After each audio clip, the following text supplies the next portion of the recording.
Welcome to the Chief of the North on RGR Football. I am Seth Kaiser, the Chief of the North. You probably know that, but I feel the need to say it every single time. I'm not sure why. Maybe I just like the way it sounds. For those of you who asked, please note that this tie does have a red in it. So you're welcome. As we do every week here on RGR Football, you guys had some questions for me for the mailbag. I've got some answers. It's a little less than normal this week because someone, I'm not going to say who, didn't put the tweet out until approximately 15 minutes ago asking for questions. I'm not sure who that guy was, but I'll be sure to fire him or, dock his pay or have him, tarred and feathered, dragged in the streets, whatever. You ask questions. I try to provide some answers, some insights into the Chiefs. We do this every week here. If you're here, you know the drill by now. So I'm Seth Kaiser. I'm the Chief of the North. Run the Chief of the North newsletter at Substack. Do a little bit of writing for The Athletic every now and then. And also, of course, appear on the Times Ours podcast. And most importantly, I'm a good enough friend with Ryan that he just lets me do this. It's a lot of fun. He's a good guy that way. Every week we come here, do some mailbag questions in addition to kind of our earlier little kind of run through update that happens earlier in the week. We do this every Thursday. And that's what we're going to do today. Today, I actually have some stuff I'd like to talk about in advance though, because I'm curious about a couple of things as I prep for this show, just some stuff. Yes, I prep. I know it surprised me too. I've just been looking at the offense and the defense and what they've done and what they haven't done in free agency. And it just got my brain working and thinking. So I'm going to talk about that first. Then we're going to go through your questions, prioritizing the questions that appear in the comment section below. If you ask questions there, those will get priority. And then we'll go to the ones on Twitter. Again, not the ones to the side here, the ones down here. And if you put a question mark in front of it, I'll know for sure that it's a question, although I'll try to catch the ones that don't have those also. So let's get right to it. Oh, please be sure to do the things that you know you're supposed to do. Hit like, subscribe, do all the YouTube stuff, support Ryan, the good work he does here. Ryan has worked harder to do this and build what he's built here, which is a great place. Harder than virtually anyone I know in this industry. And it's unbelievable what he's accomplished. So be sure to support him. All right, let's get to some mailbag questions. The judge asks, will the Chiefs sign Beckham Jr.? I wouldn't. That's not the route that I would go. And it's nothing against Odell Beckham Jr. as a player. It's just the fact that the injury he's gotten, he's had 2 ACLs now, and the second one has taken him a while to come back from. And that's just something that kind of naturally happens to people. You get a little bit older, you don't heal quite as quickly. Crud, I don't heal as quickly from standing up in the mornings as I used to. So it's not a step I would take just because there's a lot of unknowns there, and he's going to want a price. Now, the $20 million a year thing I think is bogus. I don't think there's any way he's asking for that. But even paying a guy that's coming off that kind of stuff, 8 to 12 million is a question mark for me. What they did with Juju Smith-Schuster last year was it was like a $3.5-4 million contract with a bunch of incentives built in that he largely earned. And that's something that I'd be willing to explore. It's just tough when a guy hasn't played football in a full season, is on the wrong side of 30. That's difficult. That's actually why I view him as as more risky than DeAndre Hopkins, because at least with Hopkins, we've got 2022 film where we see him playing well. At least I did in just a couple games I've reviewed, because I don't know what they're going to do. So I'm not going to put 5 or 6 games of film review and do it without knowing they're going to sign him. But with Hopkins, I can see him winning in certain ways. Whereas with Beckham, it's kind of a question mark at this point. While he played pretty well for the Rams 2 years ago, it's not like he lit the NFL on fire there either. So there's just a lot of risk there. If it were me, I wouldn't do it. That said, do I think the Chiefs do it? I'd be more surprised if they didn't than if they did. I'd put the chances at that, just based on the way things seem to have gone, at 60%, give or take. Again, not the route that I would go. This wasn't a question. It was a comment. G said 6 days ago, you apparently are not informed on the details of the offer made to Orlando Brown. I respectfully disagree. But opinions vary on such things. Depends on whether you're talking about the details of the deal offered to him. Actually, it really doesn't. The one offered to him by the Bengals, he accepted. And so those details are public. In terms of the one offered to him by the Chiefs, I think that's been fairly public as well. And I think I probably have a pretty good idea of it, but maybe not. It's hard to say. You never know, because most of the stuff that gets leaked at that point is from the team. So it could be that they're not being completely forthright about what was offered. Let's see. Seth, are you even wearing pants? Andy H asks. Wouldn't you like to know? Yes, I am wearing pants. I actually do these from my office. And while my door is shut, there's a window there. I'm pretty sure if I was appearing pantsless, that's got to violate some kind of ethical obligation for an attorney to at least wear pants at all times. One would imagine, at least. I appreciate all the people who explained to me how to pronounce Amenehu, Amenehu, Amenehu, right? Right? Amenehu. That's what I'm saying, isn't it? Oh, I can't do this. I'll have Josh and Nate correct me if I get that wrong. I had a couple people comment, more so than ask, but there were multiple people that were really concerned in the comment section last week about the Bengals having the Chiefs playbook. And I know Ryan replied here, and he said this very directly. But the playbook is on film. Bengals coaches can dissect everything they need from that film, and he put form that film, and that's how you know it was Ryan, because there's a typo. The idea that that players give away the entire playbook when they go somewhere is usually a pretty exaggerated issue overall. There's a few things that they can say, oh, we used to practice this, this, and this. But you have to understand there's so much that goes on over the course of an entire year, an entire season. And there's so many different rules and variations that as you're doing install that go into your week by week stuff, that unless you were taking incredibly detailed notes during each of those, and you're allowed to bring those notes with you, it's just not something that's even going to help. And even then, it changes year by year. Andy Reid's offense doesn't stay exactly the same year by year. They mix stuff up enough. It's kind of like a good example of this, where there was a big conversation about whether or not Trent Williams tells, whether it's a run play or a pass play with his pass sets. And Jeff Schwartz and Mitch Schwartz talked about the fact that most linemen do have a little bit of a different stance for pass and run.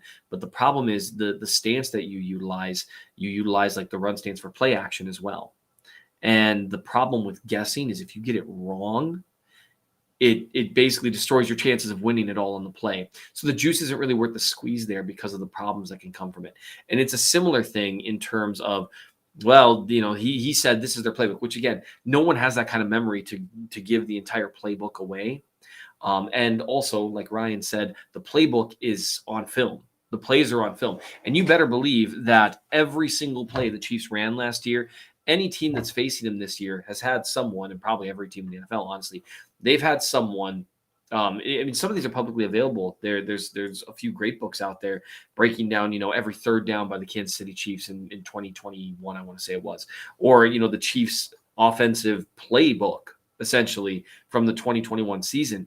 That information can be found very easily. You're not necessarily breaking the wheel. It's what can't be passed along. Orlando Brown can't provide the rules and adjustments for every single person on the offense. A good conversation I had with a former Chiefs offensive lineman was that he knew his job, his responsibilities, but he can't know everyone's jobs and responsibilities. The quarterback often does, but even then, that's a little bit of a different thing. But even then, it's still tough, and to pass all that information along, it's just not as big a deal as people think. Andy Reid loses players every year in free agency. The Chiefs lose players every year in free agency. Every team does, and it doesn't really create that competitive advantage that people think it does. So that's something I wanted to address. And then, Crazy Neal asked, which wide receiver will the Chiefs go after the end of the second round of free agency? My assumption is they'll try to land Beckham or Hopkins, unless there's some trade in the works that I'm not even seeing coming. There's not a lot of guys. I know I had someone comment that like they want the Chiefs to go after Brandon Ayuk, and I mean, the problem is I don't think he's available. Yeah, sure, that would be great. But, guys need to be available as well. Otherwise, you're paying essentially a home run price for him. And that's just not really on the table. So it's easy to look at guys that are good players and wish, but generally speaking, those top tier guys, they're just not available. Sparta's Lair. Oh, Spartans? No, because it's spelled with a D. Anyway, in your opinion, is there a guy the Chiefs would be willing to trade into the top 10 to be that guy for the future? Chicago might be willing to trade the 9th for 2 first-rounders. I'd be shocked if the Chiefs traded up that far. They've done a good job with shotgunning their picks a little bit more. They'll trade up a little, like for a guy like McDuffie or something like that, but I just don't see it. No. DC Jayhawk asks, isn't Burrow known for holding the ball too long, taking sacks in every game? That isn't against the Chiefs. He seems to play much better against us than against most teams. It varies. He got a lot better about it last year. He did a lot more quick stuff. And I think that's just going to continue with Brown, who does fit Burrow's skill set pretty well because Burrow's very comfortable stepping up and into the pocket and navigating from within there. Question from the Dockster is in. Who do you like in the first round as a wide receiver prospect?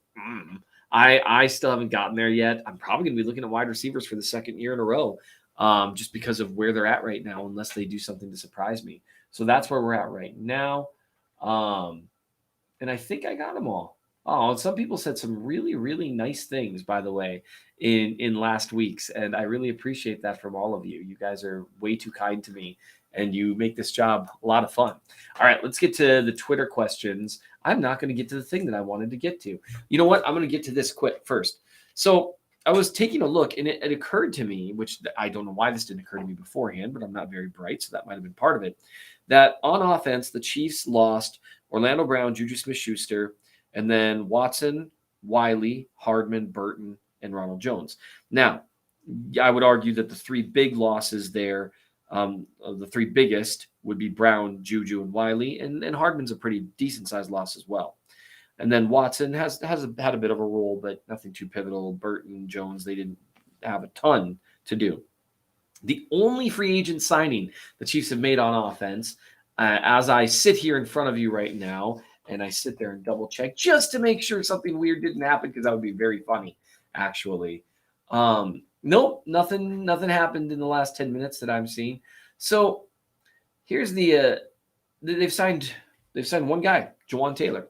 That's it. So see, on offense, you got this whole list right here. Yeah. And then, hey, you can tell I'm doing this reverse. And then they got Taylor, and that's it. Whereas on defense, they've signed Amenahu, Tranquil, and Edwards, all guys who should have a role. Now, and they lost Thornhill, Saunders, Clark, Dunlap, and Deion Bush. They did re-sign Derek Nottie. So what's interesting is they lost more snaps on offense to free agency, although I wouldn't call them the core guys, Juju and Brown being the closest to genuine core guys. And then none of the guys they lost on defense were necessarily core guys. It's just when you lose three different defensive linemen, that can become problematic. But they replaced at least one with Amenahu. I think they replaced a fair number of snaps of the three guys that they lost. So say you can replace, 500, 600 snaps there, maybe 700, 800, depending on how many he can play going inside and outside. Tranquil is an interesting addition. I'm curious what they're going to do with him. And then Edwards should be able to take that third safety spot. They've been a little more aggressive replacing some of their free agency or some of their free agent losses on defense than they have on offense. And I'm just very curious about that. They haven't been terribly active. And the interesting thing, because they've been a little more active though on the defensive side of the ball, and because the guys they lost, other than Thornhill, and then the fact that you have multiple complementary pass rush guys in Saunders, Dunlap, and Clark, they weren't like the core guys though on defense. They just weren't. That wasn't their role last year. I think they've got an opportunity to be better on defense with the development of the young guys and the fact that they've replaced some of these snaps. Whereas on offense, right now, things are stagnant. It's just interesting. I'm not going to say it's super concerning, but it could be a little bit concerning at least. And it just makes me very curious to see what they kind of have in the pipeline and what the overarching plan is. We know one thing. All of the guys that they've lost in free agency, every single one of them, are guys that they could have brought back.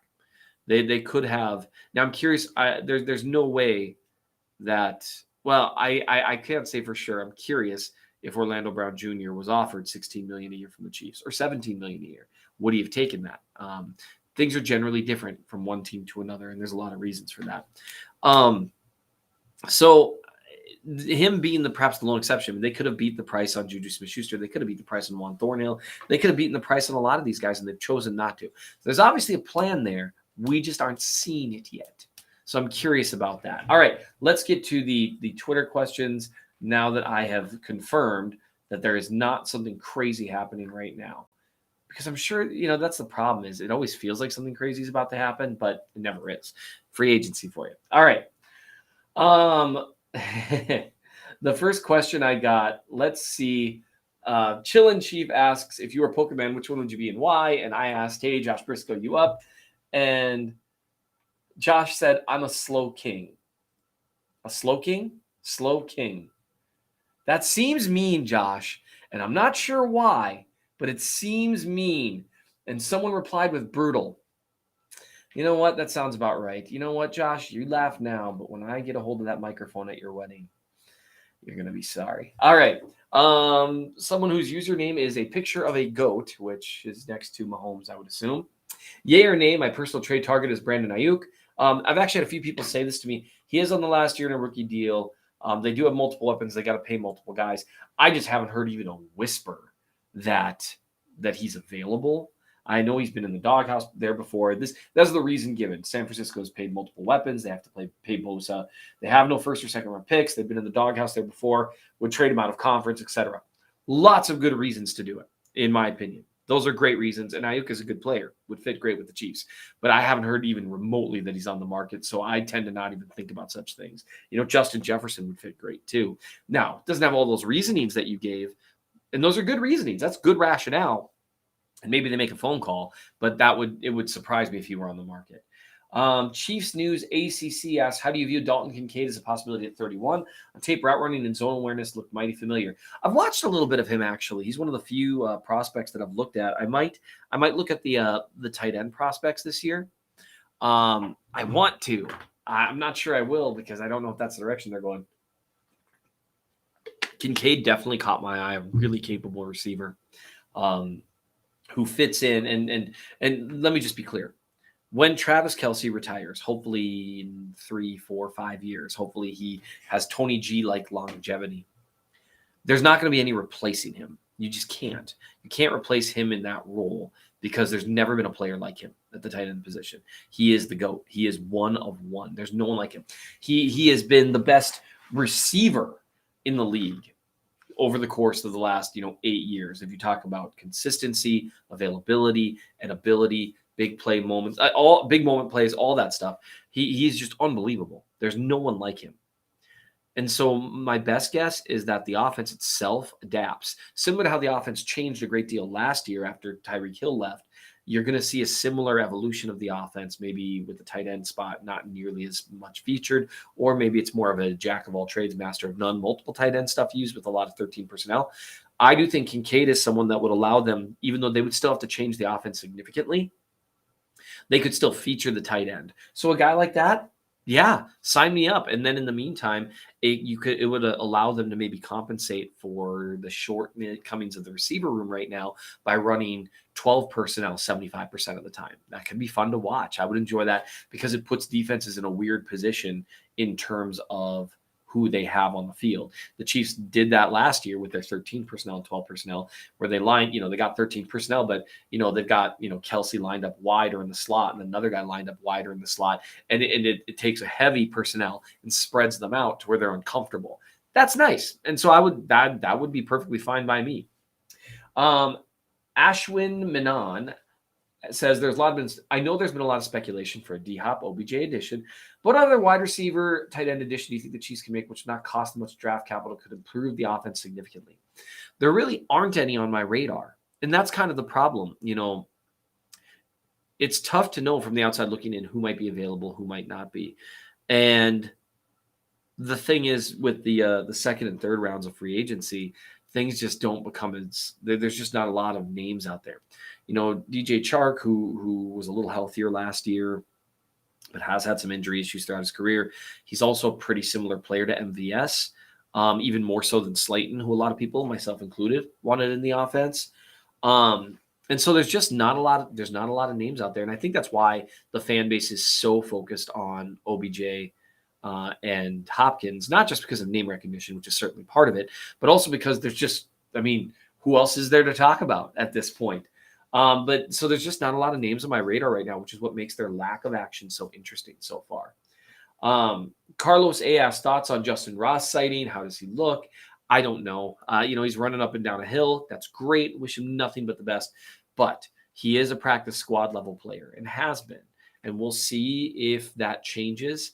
But I think the fan base counts on him a little more than they should, considering what he was in college, which he wasn't a great receiver in college. He was a good one, certainly. And I hope he ends up having an incredible career that makes me look foolish. But he hasn't shown at the pro level that he can separate at all.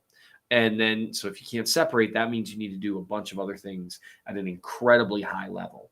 Now, DeAndre Hopkins has made a career out of that. And he's also made a career out of learning to separate with route running and that sort of stuff. And we haven't seen Ross prove that he can do that at the college or the pro level necessarily. And then Doyle asks, after looking at all the combine measurements, are certain positions like wide receiver getting smaller? I don't even look at them.